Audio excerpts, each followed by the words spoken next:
14th Nagaland Legislative Assembly 8th session laga day 4 de aji house de rule 50 under urgent public importance laga mamla upper discussion luina Nagaland laga economy improve de MSMEs laga critical role upper de charcha kurise discussion lo homoy members khan bra state employment aro economic growth parabo nimide micro small and medium enterprises takra banabole zaruri hua highlight kurise discussion initiate kurigina advisor for industries and commerce hekani chakhalubra MSMEs to state laga economy laga ekta silent growth engine hua janaishe chakhalu pra house ke janaishe ki state te dia homoy 92 private limited companies milaigina 267 registered startups ase aro itu startups khan bra milaigina rupees 72 crore revenue generate kura sat 2024 to 25 samai 1500 upor manu khan ke employment dishe advisor for CAWD and taxes kutecho khamobrabi discussion de hissa logina janaishi ki Nagaland te udiam under de 48655 MSME units register kurigina se aro itu 15276 manufacturing units aro 33,379 service providers milagina se Junbra state employment moga banai diase members Khanbra MSMEs laga critical role upor charja kura saisabo to discuss matters of urgent public importance under Rule 50 on the subject critical role of MSME in improving Nagaland's economy. So if you can kindly allow me to take a little more time because I'm going to be opening the discussions. Micro, small and medium industries, MSME, are the silent growth engine of our state and mostly unacknowledged because they are quietly focusing in their business, quietly doing their work and earning their own livelihood.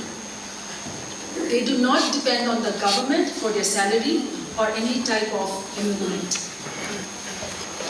These are the segment of people who create no problem for the government or create any trouble for the government.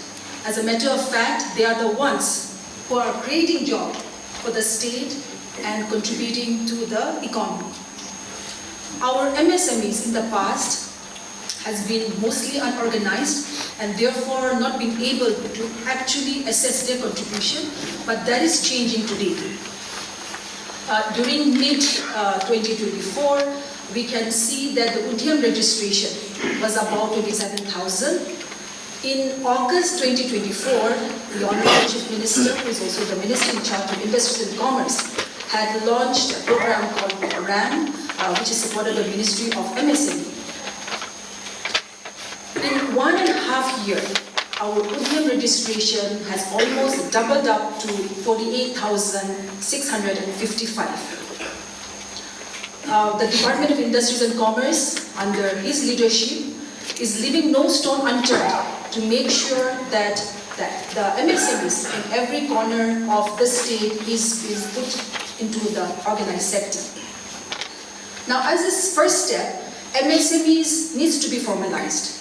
Otherwise, unless, and that is through the Udyam registration, that is the first step.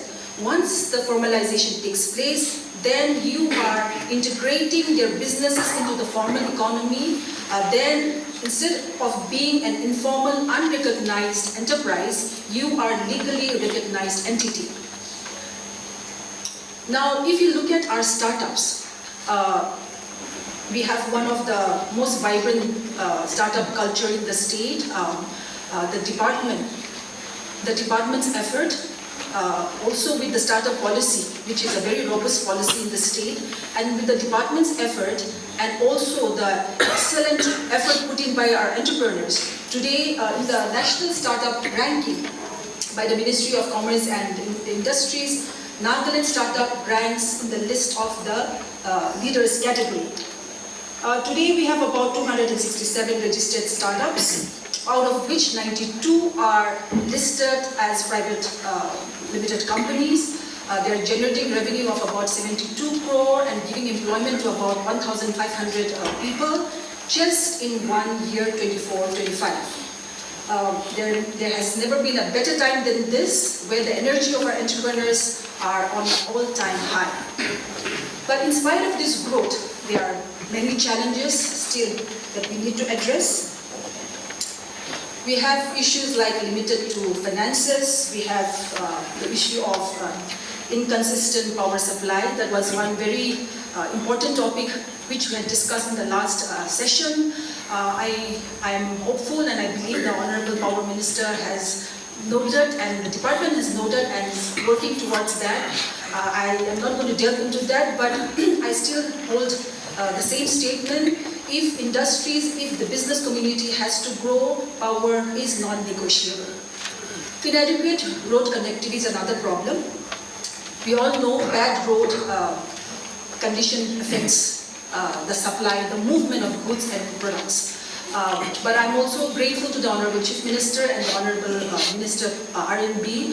In spite of the state's financial constraints, we can see that top priority is given to the road sector, and we're hoping that this will continue and better roads will come for our people.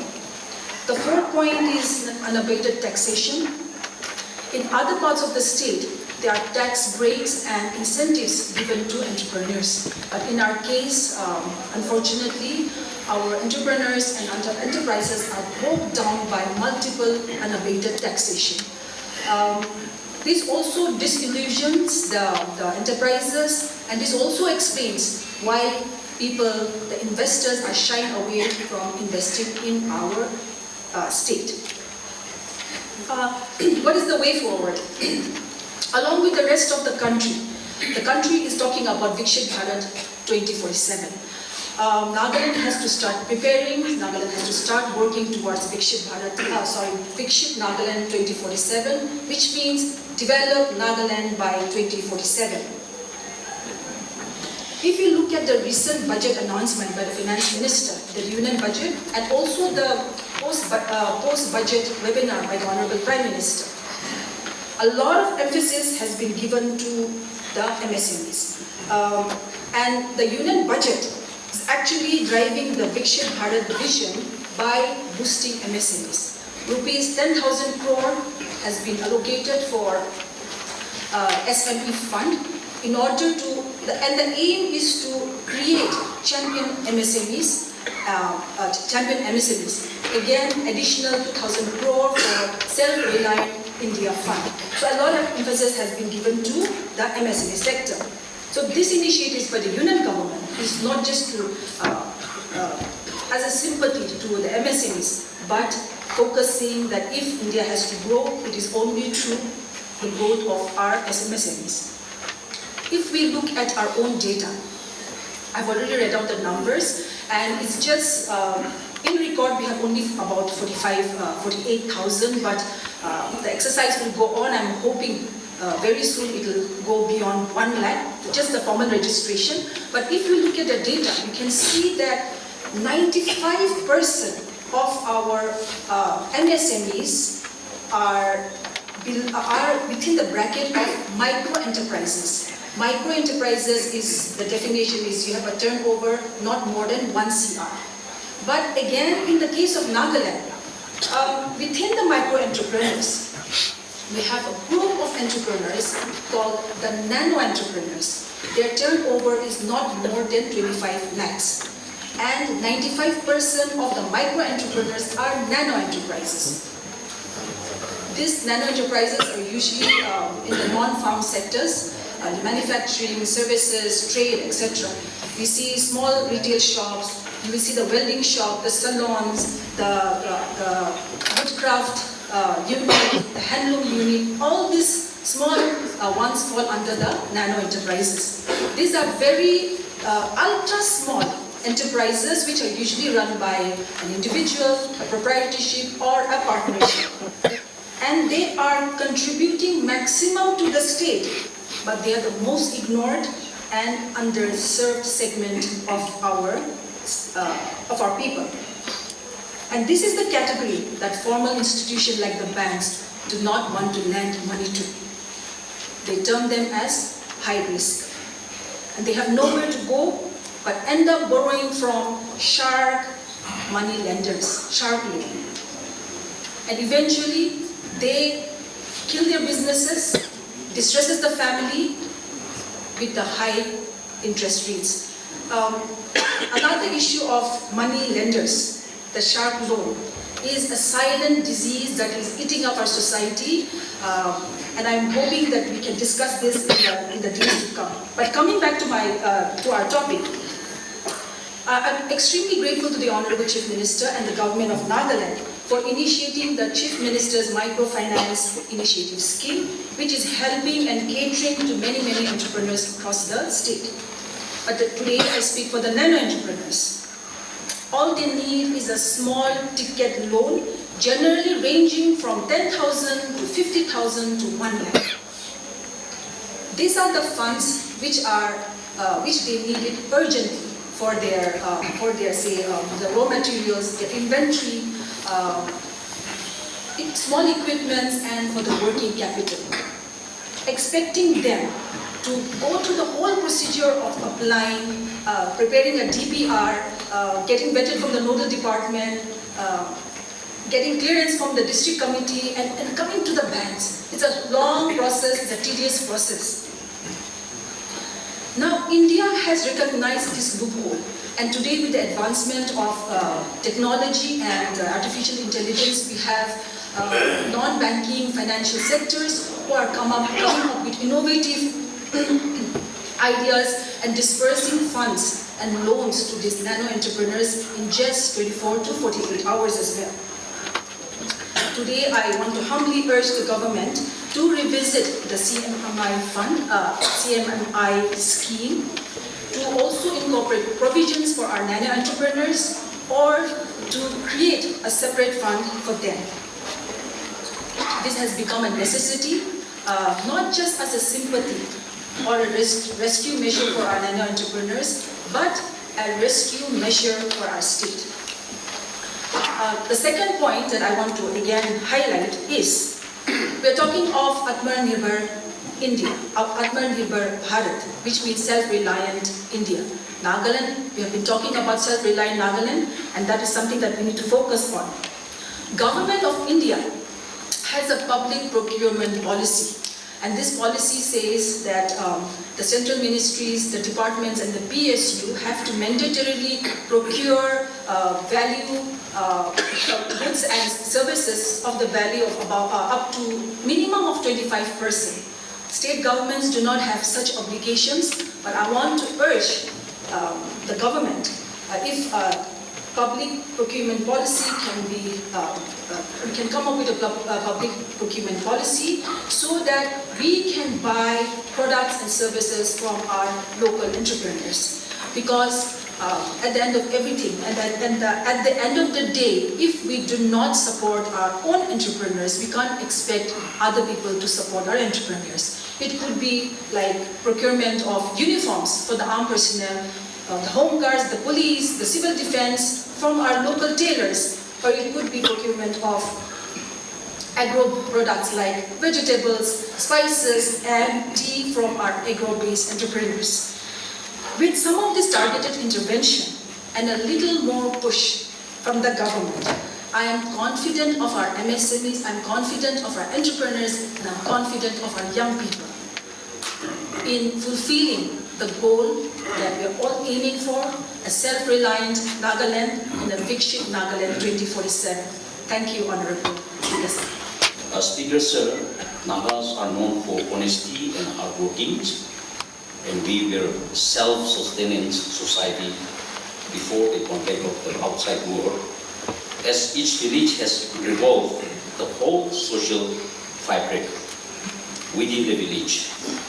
With the contact of outside and modern education, the village social fabric and economy could not contain, and the need for interdependence has arisen. Speaker Sir, like in the national levels, these micro and small medium enterprises are the backbone of economy development, contributing over 30% to gross domestic product and 45% to export, and driving massive employment. They promote inclusive growth of fostering entrepreneurship, reducing regional disparity, supporting rural industry, and encouraging innovations. Likewise, now under the leadership of Dr. Nifibrio and our advisors, the youth are really picking up. But I wanted to put it this way that the Speaker Sir, as per the survey report on employment, unemployment scheme and migrations in Nagaland 2025 by the Directorate of Economic and Statistics, the state employment rate is 83.92% with an unemployment rate of 16.7%, which is higher than the national unemployment rate, which stands at 5%. Speaker Sir, as we all are aware that no country in the world can afford to employ all its citizens in government job. So today, that's micro, small, and medium enterprises is playing a vital role for economic growth, especially what I find is homemade-based productions, such as food processing, handloom and handicraft is really trading in our states, and most of the youth are taking up. Honorable Speaker, sir, in a like manner, micro, small and medium enterprises in Nagaland also has been playing a transformative role in generating employment and contributing immensely to the growth of the state's economy. It has been a catalyst for generating employment and fostering economic growth. As per the report available, already 48,655 units in Nagaland has taken Udyam registration under MSME, with 15,276 units registered as manufacturers and 33,379 units being registered as service providers, providing a huge employment opportunities. Thus, the MSME is becoming the powerhouse, driving economies and sparking entrepreneurship, fostering creativity and providing livelihood to both skilled and unskilled youths. However, despite this growth, there has been a financial constraint. Inadequate infrastructure and limited digital adoption remain a major challenges.